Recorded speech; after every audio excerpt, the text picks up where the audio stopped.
It's the height of the Cold War. In New York, a man mysteriously falls from a hotel window. In Kentucky, a secret experiment feeds prisoners LSD for 2.5 months. In Montreal, a doctor delivers hundreds of electroshocks to his psychiatric patients.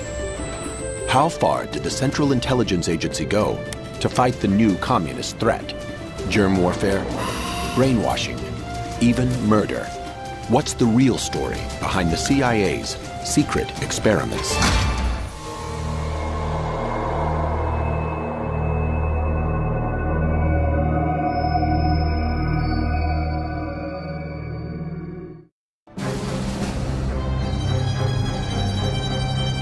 Manhattan, 1953, 2 a.m. on a chilly Thanksgiving weekend. The Statler Hotel on 7th Avenue.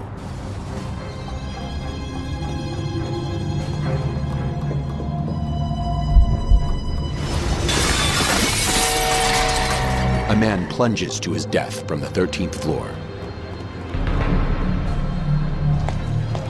Night manager Armand Pastor is first to the scene. I rushed out, and there I see a body lying next to this partition.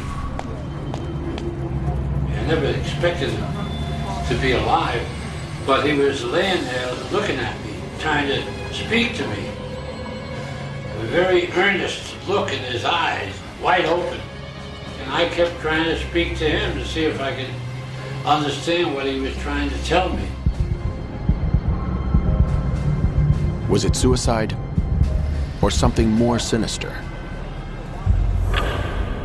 The dead man is 43-year-old Frank Olson, a biological weapons researcher for the Army at Fort Detrick, Maryland. What few yet know is that Frank Olson also worked for the CIA. Olson's death is just one mysterious piece in a far greater puzzle. One that would shock the average American had they only known. In the wake of World War II, the US government is engaged in a large number of secret medical experiments designed to help win the Cold War. Exposing unknowing members of the public to biological and chemical agents. Developing techniques for mind control to create a so-called Manchurian candidate. Even planning assassinations on powerful third world leaders. What is the extent of these brainwashing experiments? How did the CIA become involved in such far-reaching and disturbing research? D-Day, the end of World War II, reveals the full extent of Nazi atrocities. In the concentration camps, medical research on captives includes experiments with their minds as well as their bodies. The Germans were doing an experiment at Dachau on things like hypnosis and the use of drugs for interrogation to try and find out ways of controlling people, of making people tell against their will. An attempt to master the art of mind control. Many Nazi physicians are prosecuted for war crimes at Nuremberg. But not all perpetrators face the court. Some scientists with potentially useful expertise are covertly brought to the United States by the CIA under Operation Paperclip. Some of them couldn't come in through State Department visa routes because they were war criminals. So Paperclip and other projects were covert operations to route these people around the State Department requirement and get them into the country. The new scientists are quickly put to work to counter a rapidly emerging threat, the increasing power of the Soviet Union. In the years that follow, the Cold War escalates at an alarming rate, with the superpowers competing for military and scientific supremacy. Espionage is the name of the game. The CIA embarks upon a multi-million-dollar, highly classified research program into the covert use of biological and chemical materials, an innocuous term for a frightening array of unorthodox weapons. Bacteria to infect the enemy, poisons for assassinations, truth drugs for interrogations. Spearheading these clandestine efforts is Dr. Sidney Gottlieb, head of the CIA's top-secret chemical division. He was a chemist who developed the methodologies for the tricks of the trade, the stuff, if you watched a James Bond movie, that Q used to give.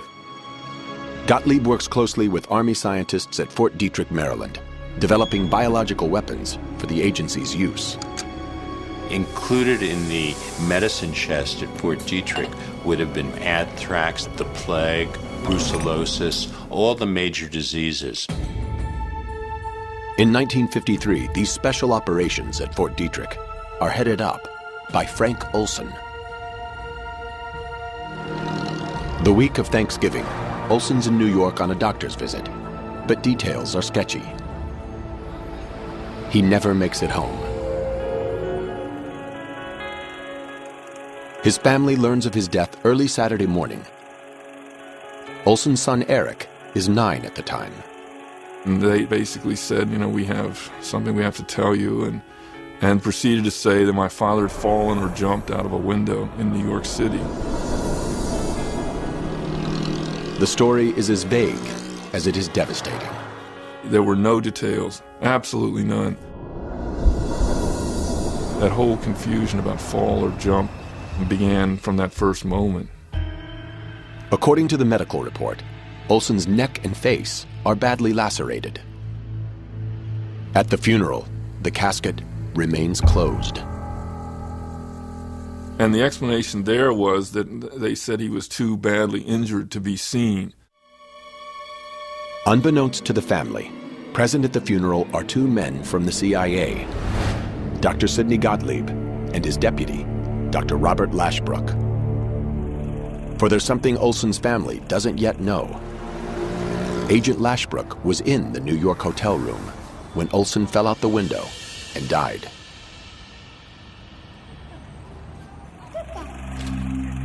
The mysterious circumstances of Olson's death raise many questions.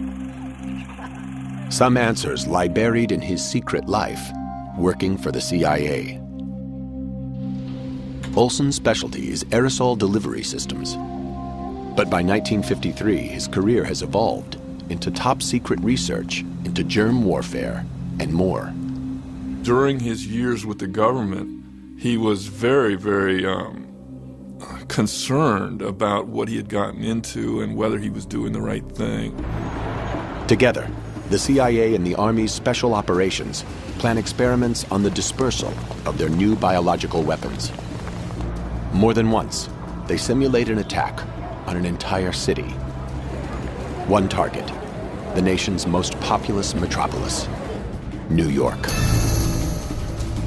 The intention, to evaluate how easy it is to poison a city by releasing bacteria into the subway system.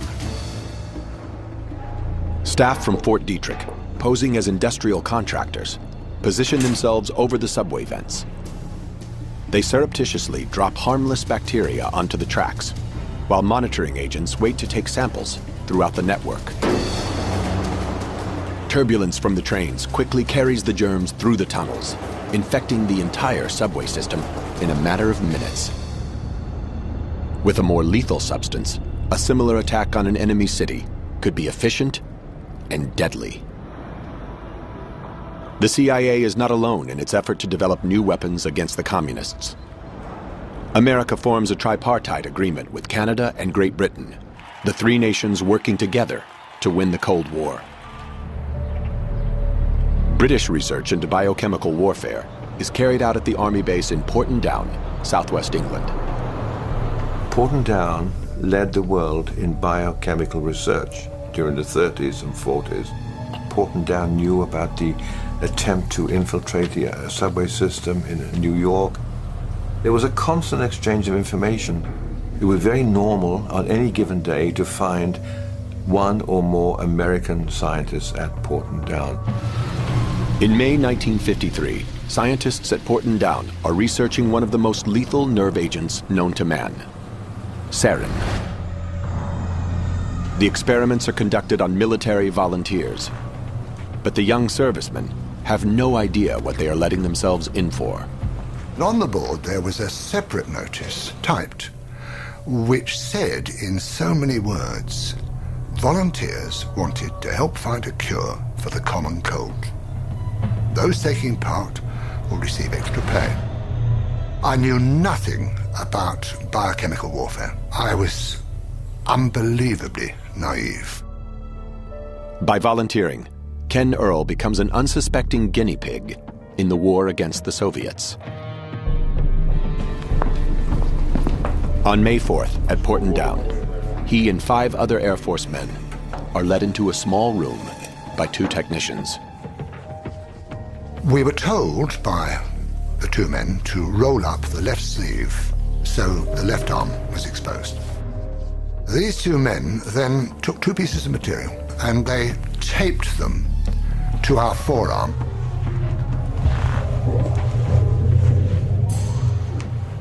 They then gave us each a respirator and that we were not, under any circumstances, to take off the respirator. And the door was sealed behind us. It was very, very poky, a small building. And I found out since it was a gas chamber, which puts the fear of death into you, of course. And this technician, with a vial and a pipette, went round each of us, and he dripped onto this piece of material 20 drops in 2 rows. And it was a colorless liquid. I didn't know what it was. I didn't question it. The clear liquid is sarin nerve agent. It is quickly absorbed into the arm through the skin. The effects are immediate. I became absolutely claustrophobic. I didn't know what sheer terror there is in being trapped and not being able to breathe properly. You feel you can't breathe. I was sweating profusely. And I felt so ill. And I now, even today, have nightmares about it. After half an hour, we were released, gasping and spluttering and sweating into the open air.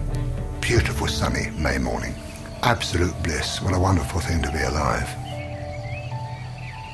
The corresponding paperwork clearly states the purpose of the experiment is to determine the lethal dose of sarin. They quickly get their answer. 2 days later, another group of 6 had exactly the same thing done to them. But sitting in my seat was a young 20-year-old called Ronald Madison. And, quite frankly, he was dead within 45 minutes, the most hideous death anybody can ever have.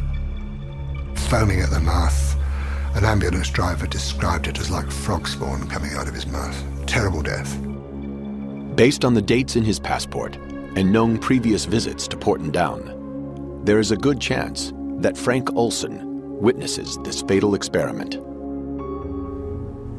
According to investigative reporter Gordon Thomas, Olson voices his concerns to a man named William Sargent.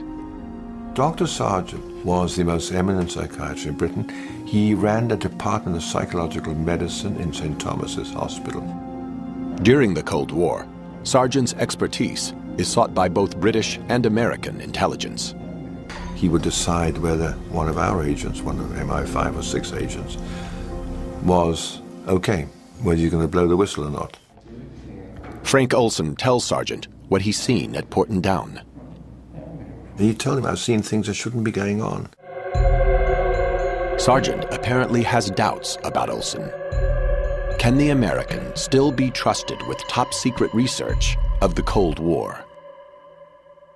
By summer 1953, the Korean War is ending. Shocking news has flooded the airwaves. Captured American pilots confessed to dropping biological weapons on North Korea. The germ bombs were loaded 15 minutes before our mission, while ordinarily our aircraft were loaded 2 hours or more before a mission. The U.S. vehemently denies the charge. The United States has not and is not using germ warfare of any kind in Korea. The communists must have brainwashed the pilots into false confessions. But how? The agency is determined to find out. There was a real fear in the CIA that the communists had ways of doing things, of interrogating people, of making people act against their will, that could be breakthroughs. To combat the new threat, the CIA launches its own intense quest to master the art of mind control. They were looking for ways to manipulate and control human behavior. They looked at chemical substances. They looked at things like electroshock. One drug in particular catches their attention: lysergic acid dithylamide, LSD. The hope was you could use these drugs to soften up somebody for interrogation, or you could use them offensively for mind control programming and getting somebody set up for operations. 10 years before its recreational heyday, LSD becomes the focus of the CIA's quest for the perfect truth drug. There's just one technical hitch: how to find suitable subjects. One CIA guy said to me, we couldn't really test on housewives in Northern Virginia. That wouldn't have been okay. So they found street people, they found prostitutes, they found prisoners, they found minorities to whom the CIA at the time did not put as much value on their lives as other people. At the Federal Addiction Research Center in Lexington, Kentucky, Dr. Harris Isbell is contracted by the CIA to study the effects of prolonged exposure to LSD.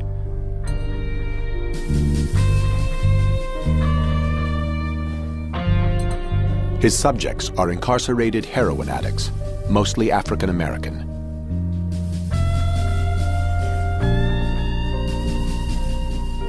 The deal down there was unbelievably gauche. They had prisoner volunteers who came in, and they would be given LSD as part of the experimentation, and then as a reward given heroin. In one experiment, prisoners are kept on increasing doses of LSD for 77 straight days. Dr. Isbell called it the most amazing demonstration of drug tolerance he had ever seen. A lot of these things just violate any kind of common sense and basic medical ethics. That you would think it would be impossible that doctors would do experiments on drug addicts, giving them hallucinogens, and then as a reward for participation, they would get more drugs of addiction. But these things actually happen. They're absolutely documented. Institutions throughout the United States sign up for CIA research, patriotically serving their country in the fight against communism.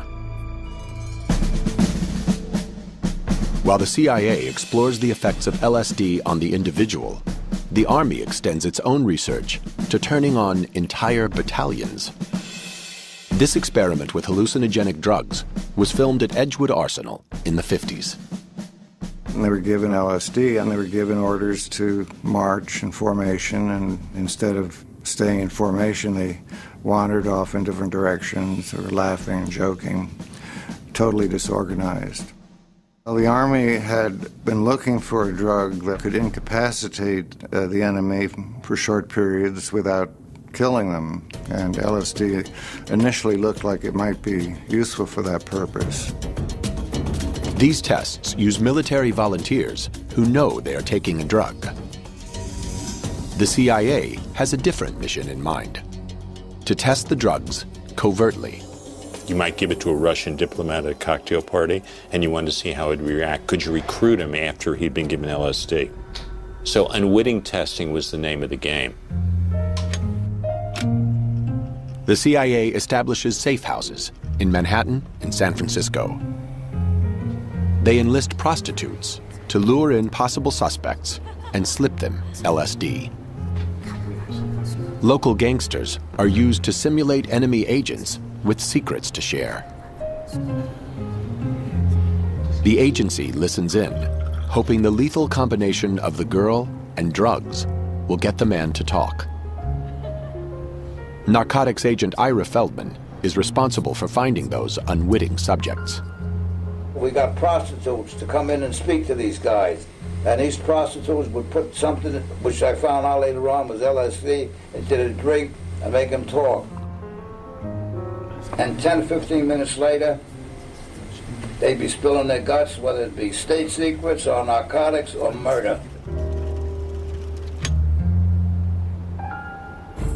But at the height of the Cold War, interrogating domestic gangsters is just a practice run. The real challenge lies in field operations overseas, on the fringe of the Iron Curtain. Western and Eastern Europe were the front lines of the struggle against communism. So if a defector came in and they wanted to try a new substance on them, they would send in American intelligence people. In occupied Germany, the CIA hones its techniques for getting at the truth. The potential victims for interrogation are endless. Defecting scientists with valuable information to share. Suspected double agents selling secrets to the communists. All are fair game for the CIA. A person would be taken to a safe house in a secure location. They would be kept there for a period of at least days. They might have sleep and food deprivation. They would have possibly alcohol, barbiturates, hallucinogens, and other medications administered. And then a variety of interrogation techniques would be applied. In order to fully test these techniques, the agency must pursue the interrogations to the bitter end. There was an expression the CIA was using called terminal experiments, which were experiments that would lead to death or vast injury to the person.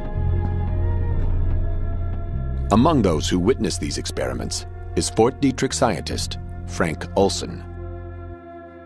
His passport shows several trips to Germany, including summer 1953.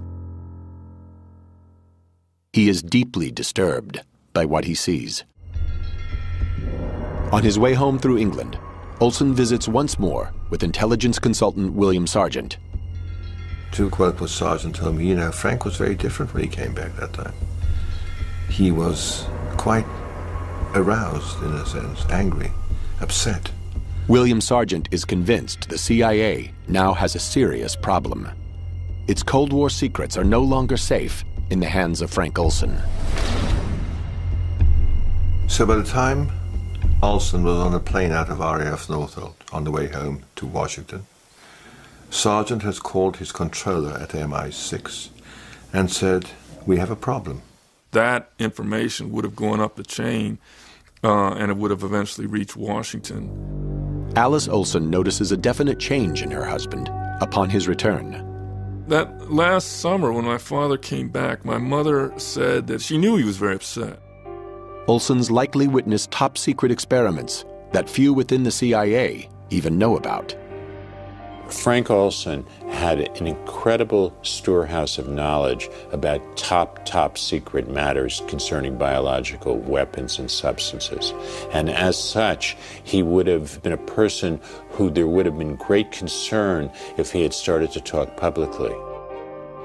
As head of mind control research, Sidney Gottlieb is the one man who knows the full extent of Olson's knowledge. If Olson's been sharing state secrets, Gottlieb needs to know. He decides to conduct a little experiment of his own. Deep Creek Lodge in Maryland, Wednesday, November 18th, 1953. Frank Olson and 6 colleagues from Special Operations at Fort Detrick attend a clandestine meeting. They are joined by counterparts from the CIA, including Sidney Gottlieb and his deputy, Robert Lashbrook. The invitation, which for some amazing reason we still have, it described the cover story, which was this was a bunch of wildlife journalists who were meeting in the woods to discuss wildlife journalism. According to CIA documents, after dinner on Thursday night, Gottlieb slips a small amount of LSD into a bottle of Cointreau. So according to Gottlieb, when I met him, they were concerned that what if a scientist was kidnapped by the communists, and what if the enemy drugged that scientist, would he be forthcoming? And they were going to test this by staging a scientific meeting and drugging the participants. And that my father was just one of a number who got this drug.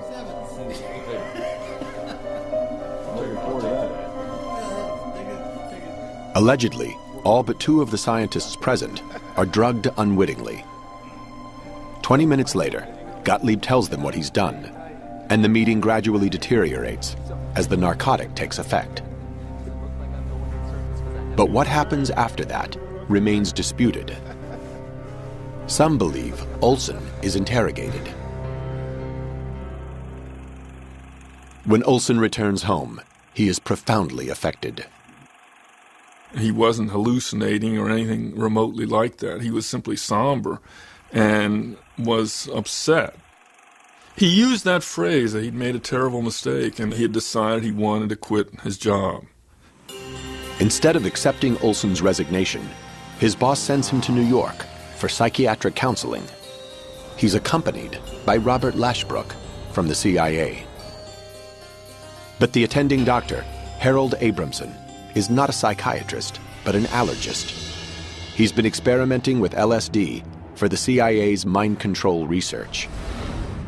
The doctor's notes show several meetings with Olson over the course of the week. On the Friday evening, Olson calls home to his wife, Alice. He said he was feeling much better. He just wanted to reassure her and said he'd, look forward to seeing her the next day. But at 2 o'clock on Saturday morning, Frank Olson falls from the 13th floor of the hotel to the sidewalk below. The CIA claims it's suicide. They offer no explanation to the family, but secretly conclude it was triggered by the LSD given 9 days previously. But something even more sinister could be at play. According to the night manager, immediately after Olson's death, the hotel operator hears Lashbrook calling Dr. Abramson. And he said, well, he's gone. And the man on the other end said, well, that's too bad. And they both hung up. The conversation is suspiciously brief. An unexpected suicide of Abramson's patient would usually warrant more lengthy discussion. I don't believe you'll ever hear of a case where anybody who was committing suicide jumped through a closed window. I think he was trying to tell me that somebody threw me out the damn window. Whether murder or suicide, if William Sargent was right and Frank Olson was a security threat to the agency, his death silences him forever. The secrets of the CIA's experiments remain safe for now. After the Korean War, disturbing new intelligence reaches Washington.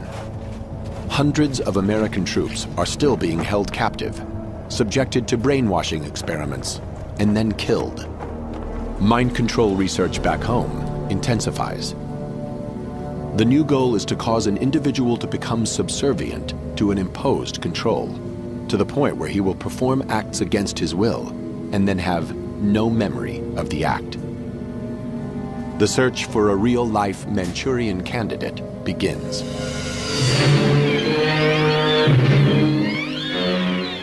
In the Hollywood classic directed by John Frankenheimer, a hypnotized soldier is programmed to assassinate a presidential candidate. Like a clip from the movie, the CIA attempts to create its own Manchurian assassins using hypnosis and drugs. You create this new identity inside that's hidden from the main part of the person by an amnesia barrier. And then using an access code, you can call out this new identity for whatever mission purpose. To produce such an assassin, the CIA faces two main challenges: how to induce amnesia and how to program in new behavior.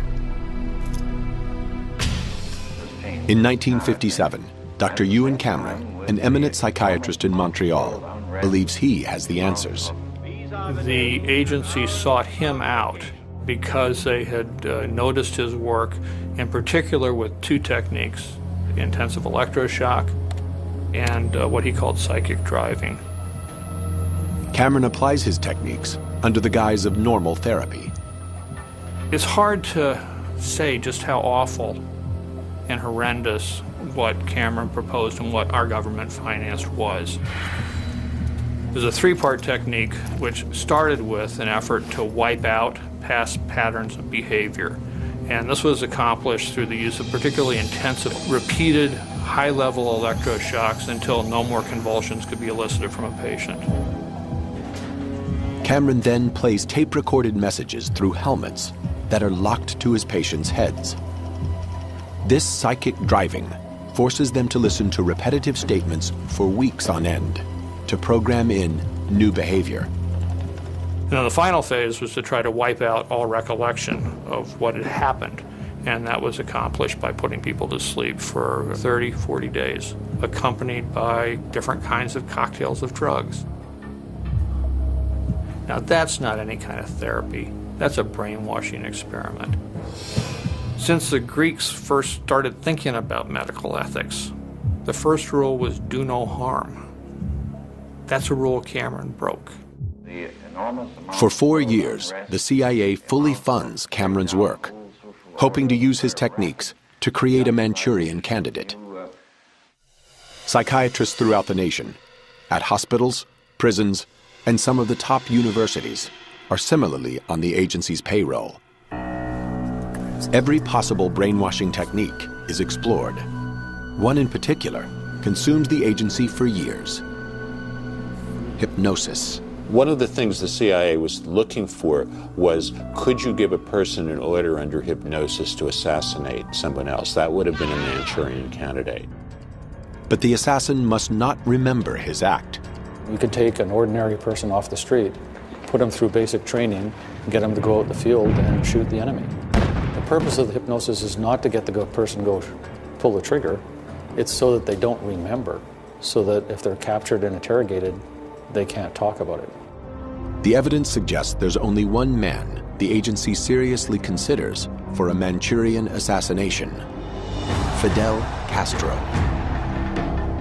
In the early 60s, several potential assassins are selected for programming, but all hypnosis attempts fail, and the plot is quickly abandoned.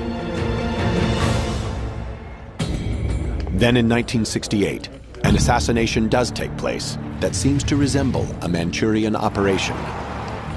According to some, the work of a programmed assassin hypnotized by the CIA.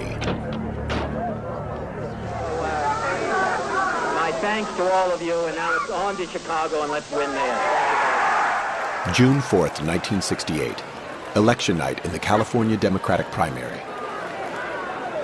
It's midnight, and Senator Robert Kennedy delivers his victory speech in the Ambassador Hotel. He's ushered out through the crowded pantry. Suddenly, shots are fired.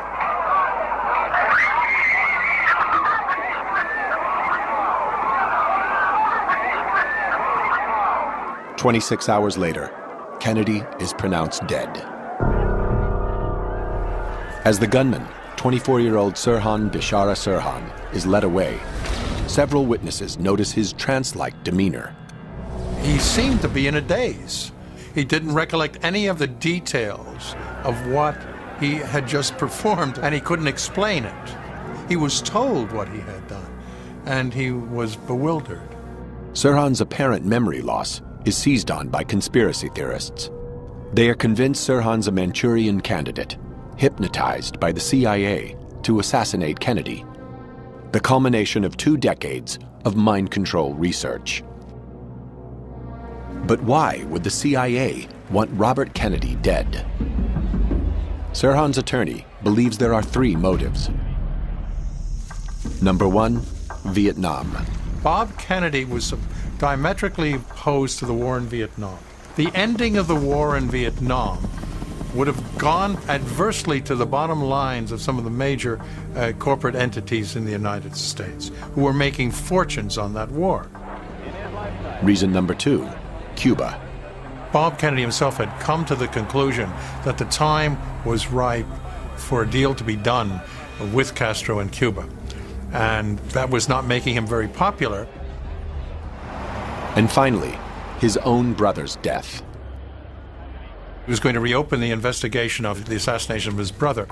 That was making a lot of people edgy. Conspiracy theorists believe that Sirhan was hypno-programmed by the CIA. Before Sirhan's trial, psychiatrist Bernard Diamond examines him many times. That girl, I followed her. She led me into a dark place. And Diamond was convinced that he was programmed. And this programming was very intensive and very, very deep into his psyche. And it has remained with him to this day. To this day, he doesn't know what happened. Programmed amnesia is the key ingredient to a Manchurian operation. Sirhan also claims he's been hypnotized before. He'd recently been studying the Rosicrucians, an ancient mystical order devoted to self-improvement. Hypnosis is one of the tools they teach for focusing the mind inward. Sirhan described some self-hypnosis meditation type exercises, and his journals have a lot of repetition, RFK must die, which looks to me like trance state repetition, focusing on the mission. In the Manchurian Candidate movie, the assassin's mission is triggered by the Queen of Diamonds playing card. But it could be anything. The CIA documents describe hand signals, tones over the phone, words. So you hypnotize somebody and you can program in any trigger whatsoever to flip them into their Manchurian Candidate state.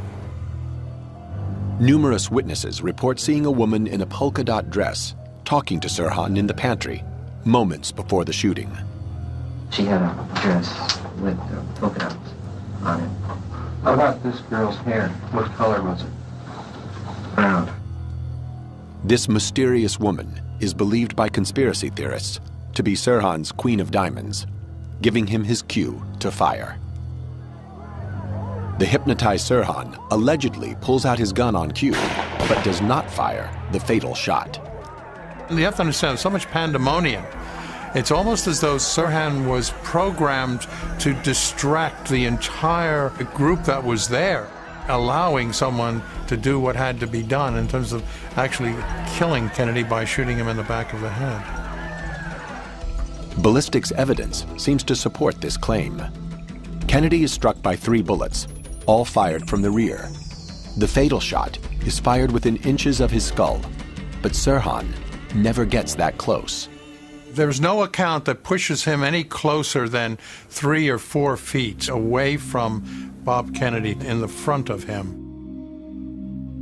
Adding to the alleged evidence for a conspiracy is the number of bullets fired.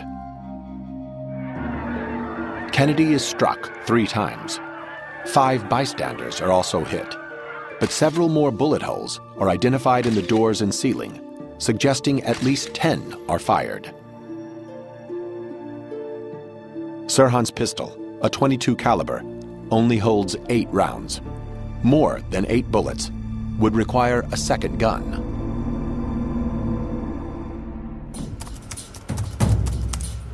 Historian Mel Ayton has spent years investigating the assassination. He tries to track down the girl in the polka dot dress that was supposedly seen talking to Sirhan. After going through the film footage taken in the Ambassador Hotel that night, I have isolated an image of a girl in a polka dot dress standing next to a guy who looks like Sirhan. But it's not him. The accounts of Sirhan with the girl in a polka dot dress are possibly a case of mistaken identity. Ayton believes that Sirhan could have shot Kennedy at close proximity from behind, even while standing 3 feet in front of the senator. When Kennedy was moving through with the crowd through the pantry, he turned to his left to shake hands with the kitchen workers. Kennedy reaches across with his right arm, presenting Sirhan with the right side of his body as a target. And then Robert Kennedy was shot under the armpit because obviously his right arm was being raised as a defensive reaction. And then the arc of the gun was pursuing Kennedy's head as Kennedy was going down.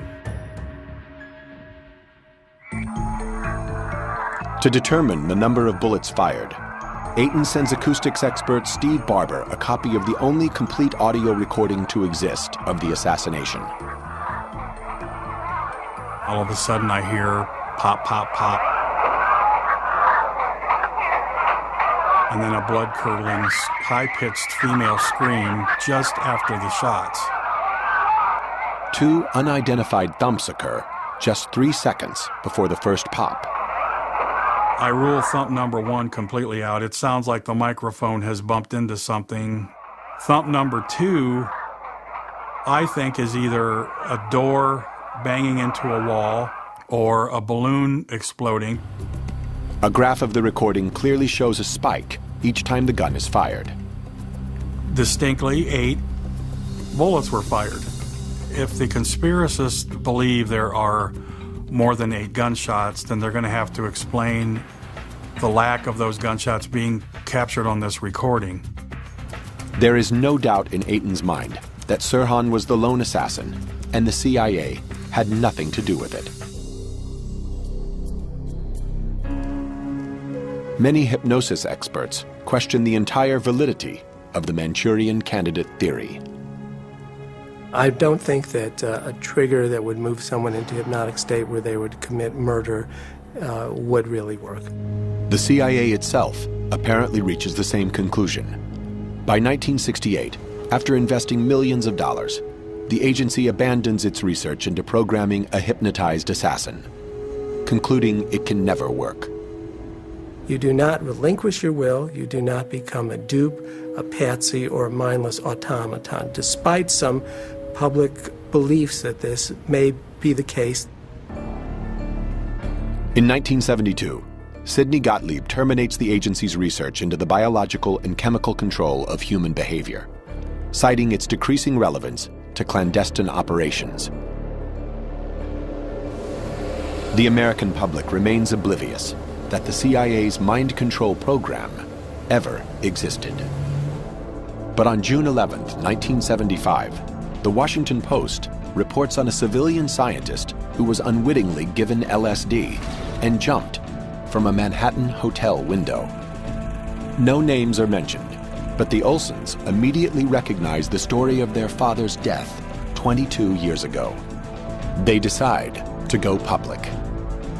All the major networks attend, as the Olsons add Frank Olson's name to the list of victims of the CIA. The source for the article describing Frank Olson's death is the Rockefeller Commission report. Triggered by Watergate, it's a presidential inquiry into illicit domestic activities by the CIA. The Olsons decide to sue the agency for their father's wrongful death. This death was the result of CIA negligence and illegality on a scale difficult to contemplate. And within 10 days, we were sitting in the Oval Office of the White House getting an apology from Gerald Ford himself. The family receives $750,000 for Frank Olson's death. Spurred by the media reports, Congress launches its own investigation into the CIA, chaired by Senator Frank Church. Sidney Gottlieb and Robert Lashbrook are summoned to testify. Well, there was, of course, claims or thoughts that maybe great things could be done with hypnosis. One small project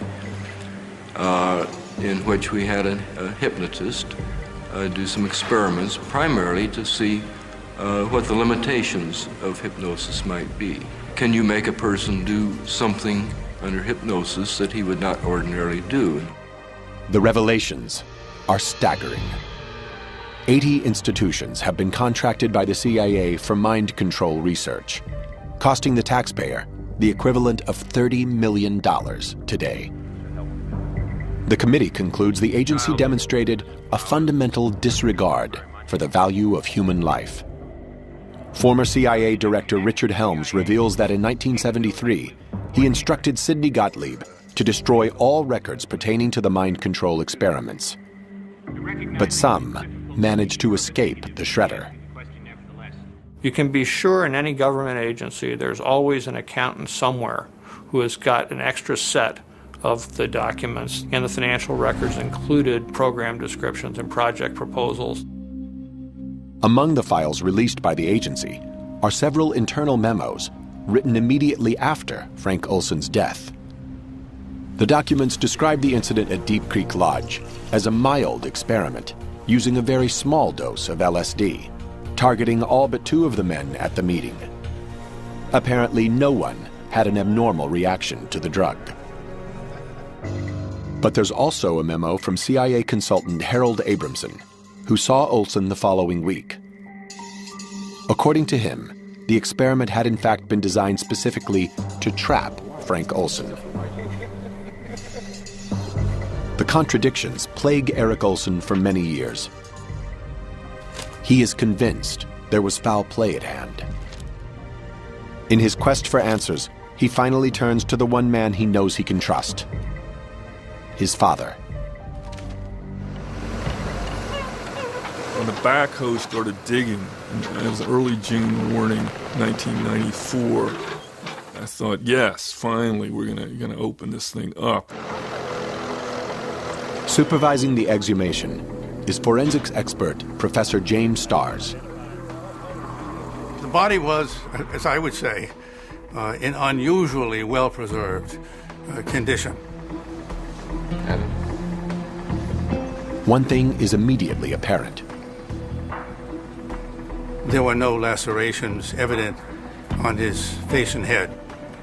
This is in direct contrast to the medical report and the story told to the Olsons. There was something else the CIA didn't want the family to see. What is present, but not mentioned in the medical report, is a large bruise above the left eye. But Olson hit the ground feet first and then fell backwards. Could have been that someone did, as we anticipated initially, cosh him, hit him on the head, rendering him unable to protect himself, and then did the inevitable, threw him out the window. If true, then Frank Olson was murdered. During his investigation, Eric Olson makes an intriguing discovery. The same year Frank Olson dies, the CIA publishes its first assassination manual. And that assassination manual specified the ideal way in which you murder somebody, but you make it look like an accident. And the best way, they said, to do this was from a fall from a high window, at least 75 feet. And they said you should stun the subject, that's the verb, stun the subject before dropping them with a blow to the temple above one of the eyes. The pattern was identical in every respect to what we found and what we interpreted from the remains of Dr. Olson. I think that Frank Olson was intentionally, deliberately, with malice aforethought, thrown out that window. But investigative reporter John Marks disagrees. I spent an incredible amount of time researching this question. I never found any evidence at all that Olson was pushed out that window. I think you have to face the facts here that when you're doing this kind of government illegal, immoral, top-secret work, you have to be prepared to face the consequences, which include disposal of problematic people. Well, what other cover story can you tell besides suicide? In the fight against communism, the government sacrificed the rights of many individuals. When Professor Starrs asked Sidney Gottlieb about the CIA's secret experiments on humans, Gottlieb claimed he would do the same again today. He said, "You do not know that I had the safety and security of our country in my hands." During the Cold War, it seemed that almost everything was justified, and if you were against it, you weren't patriotic. In the climate of the Cold War, or in all of human history, the basic motto is war is hell. And you've got to do a lot of bad stuff, and a lot of people die and get hurt. But we justify it because we need to do what we need to do to protect America. This is the bind that we're in as a culture. What can we justify in the name of national security? Can we justify medical atrocities? Apparently.